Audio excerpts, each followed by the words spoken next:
Master Motivators presents 7 ways to stand out from the crowd, how to be in it to win it, presented by Christopher Rausch. The incredibly enthusiastic Christopher Rausch, founder of Master Motivators. In today's extremely competitive business world, it is vitally important to have an amazing attitude and reputation.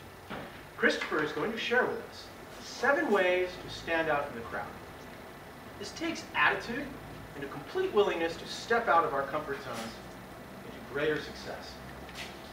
In what's sure to be an informative and entertaining presentation, Christopher will be sharing with us proven ways to stand out, which will increase your opportunities and which will then increase your success. Christopher brings with him 19 years of leadership experience at Paddy Americas, that's the dive company, P-A-D-I, Paddy, where he's the director of operations overseeing the mail, distribution, print, and facility service items. He also holds a master's degree in organizational management. Let's give a rousing welcome to Mr. Christopher Rausch. Thank you very much. Second time around is a charm. Thank you very much. Good morning, ladies and gentlemen. I am Christopher Rausch, founder of Master Motivators, and today we're going to talk about 7 ways to stand out from the crowd. Who stands out from the crowd here? Raise your hand. Who is successful beyond any expectation they ever wanted? All right. Ladies and gentlemen, as Dan said, I'm different, I'm bold, I'm beautiful. We're going to have some fun today. We're also going to learn. The proven strategies that I'm going to share with you this morning have been successful for me with my coaching career and my speaking career, but not only that, they have helped me go from a 7th grade dropout living on the streets to being who I am today, which is a director, owner of a company, and with a master's degree. So it's proven techniques that I've instrumentally helped lots of people succeed in their careers. So a little bit more about me. I have served as the co-chair for the Orange County Postal Customer Council. I've been the vice co-chair for the Customer Council, and I've spoken to many different associations just like yours, Mail Services Managers Associations across the United States, as well as the National Women of Insurance Association, where they had the same situation that Daniel came to me about and said, you know, our numbers are low, what can we do to grow our board? You know, we got all these young kids, we got some older people here, how do we do these things? So I have familiarity with that. I'm not going to bore you with too much other things, but I want to, all right, how many people remember that game show, Name That Tune?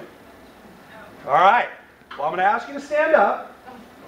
Yes, I'm going to ask you to stand up. I know, Pia, we don't want to do that, but stand up. And I have 3, I'm not even kidding. Yeah, this is interactive, baby. This is different. We're stepping out of our comfort zone. We're going to step out and be out of the crowd. So I have 3 $10 iTunes gift cards. For the first person that can guess each one of these 3 songs, jump up and down, wave your hand so I know that you get it. And there's one little hard one we're going to start off with. So, you ready? Go. AC/DC Back in Black. I wanted to see. Oh, yeah, I'm sorry. Usually I have bigger speakers. I usually have a PA system. All right, you ready for the next one? Okay.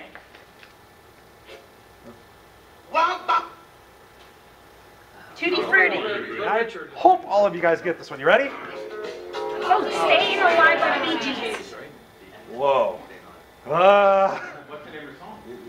Staying Alive by the Bee Gees. You 5 of you guys said that. Okay, now you have to have a tiebreaker song. You got the other one. So. All right. Thank you guys for hearing me about that.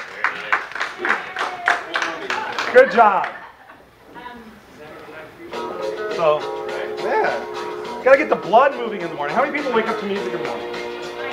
Yeah, it's a great way to start the day. It starts out being energetic. You're only limited by the parameters of your own mind. That is something I've said to myself over and over again throughout the success of my career. You are only limited by the parameters of your own mind. So oftentimes I find that people keep inside their own little world and they limit themselves by what they believe they can do and can't do. So today I'm going to share with you ways that you can step out of that and really explore opportunities in your life and outside your comfort zone to be more successful, to have more business, to have more happiness in your life, and change the way you're doing things. So, I call it in it to win it. It's all about the attitude. Who here is really in it to win it? Who gives their best and tries their best every single day to be successful? Some of you. Okay. It takes that. It takes It takes energy, it takes enthusiasm, and it takes doing things differently. It's not business as usual anymore. It really isn't. If you notice, the global marketplace is narrowing. Everything is going digital. Our jobs are going away. Digital print, all these different things are happening. So you really have to have an energy. And the people I've coached and the people I've talked to, they sit there and say, Chris, you're so energetic. How do you do that? And I say, well, when I walked around and I was like this, and I was like, yeah, I'm good at what I do, and yeah, I've got a degree. They're like, yeah, you don't show it, you don't feel it, because 85% of our communication's through our body language.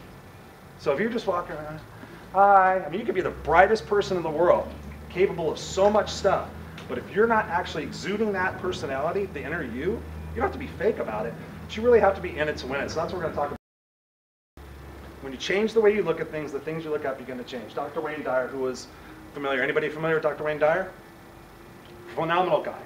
And it's so instrumental because oftentimes, based on our conditioning, we look at certain people, or we look at certain things, we look at certain situations based on our conditioning, right? So when you step out of that, and I teach people this, you step out and you walk in somebody else's shoes, right? You ever done that where you go and do somebody else's job for a little bit and you think their job was easy, but you find out it's hard because now you've experienced what they experienced. So when you change the way you look at things, the things you look at begin to change. And that's what we need to do today for your association, for your personal success, for your family success. Really step out of your comfort zone and see what it is that you can look at differently. How would you rate this product? We see surveys. I'm going to give you a survey today. You're going to rate my product as a speaker because I want to know, honestly, how you feel about me and where I can improve. But we have, how would you rate this product? A waste of money, good enough, or mind-boggling? Now, I know from personal experience, being a coach to CEOs and people who have had to downsize their companies, when they sit in a room and they look at their roster of people and they talk about who we're going to keep and who we're not going to keep, sometimes they say, oh, we have to keep the more tenured people first. Or sometimes they say, you know what, Jack's been here 20 years, he fogs them here, he doesn't do anything.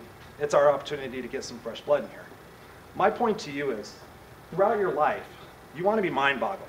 You really want to be that person when you're sitting in a room and they're sitting, your name comes up on that roster, whatever it might be, for a promotion or for perhaps something else, you want them to get to your name, for me example, I want them to get to Christopher Rausch and go, oh my God, the guy's enthusiastic, he's energetic, he's hardworking, he comes up with ideas, he's not afraid to ask the tough questions, he's in it to win it, we need to keep him. He's multifaceted. I don't want them to get to me like they would have 20 years ago and said, oh my God, he's sarcastic. Oh my God, he's kind of arrogant. Oh my God, he's a rock and roller. Yeah, we don't want him. He's kind of a liability to our company. I changed the way I was. And if we had more time, I would actually share that with you. But I went from being, a different kind of person and not having success and really changing the way I looked at myself and stepping outside of myself and doing things differently. Your reputation is everywhere. Your reputation is everywhere. I've done experiments where I've actually looked at some people, not anybody in this particular room except for Dan, on the internet. Making sure Dan's paying attention. We have LinkedIn. Who's on LinkedIn? You've got to be on LinkedIn. Social media is everywhere. LinkedIn, Facebook, Twitter, YouTube. We got all these different things out there where your reputation is. Your reputation is right here, right now. Because if you lose your job today, and perhaps you know of a position, but you know that person never participates on the committee, or you know that person is just here to have their name on a plaque, you're not going to refer them. But sometimes we show up to these things. I've been a part of lots of associations. I'm the president of my Toastmasters Club, and I've been involved in leadership there. Your reputation is everywhere. I want people to say, you know what, if you need a speaker, I know this guy. I actually was referred to this by a person who was my sales rep because she knew that I was a passionate speaker and told Dan about me. Dan just took a wild chance that I was going to see her perform for him. Wild chance. Yeah, but that's the point. My reputation is known for being a person who's solution-oriented. That's who I am, and that's who you need to be as well, because that's where it is. Be the expert in your area. Build your brand. That's what it's about. We want to be, I have a website. It's called ChristopherRausch.com. That's my brand. Everywhere I go, when somebody says Christopher Rausch, I want them to say, wow, like I said before. And that's what I want for you guys too, because ultimately you want success, and it's about building a brand. This is actually from my LinkedIn site, and I encourage you to friend request me. If you go down on my LinkedIn site, you find that everybody says Christopher grows both personally and professionally. He's always got a positive can-do attitude. I mean, it's the recommendations are there, and that's what you want.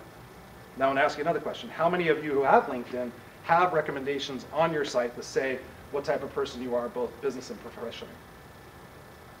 2, 3. I This- checked out your LinkedIn. Huh? I checked out your Good. LinkedIn for, oh, absolutely. Yeah, thank you. See how credible this guy is. You know, and it's genuine. I would never want anybody in a million years to say something about me that's not true. And I've earned every one of those things. And I was stunned when I just went out there because I was always afraid to ask. You know, we don't want to go out there and say, hey, will you write something about me?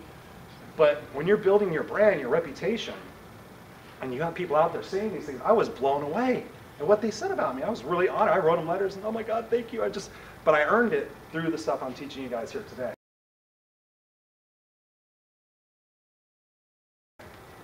So if you continue to do what you've always done, you will continue to get what you've always got. I have that on my mirror.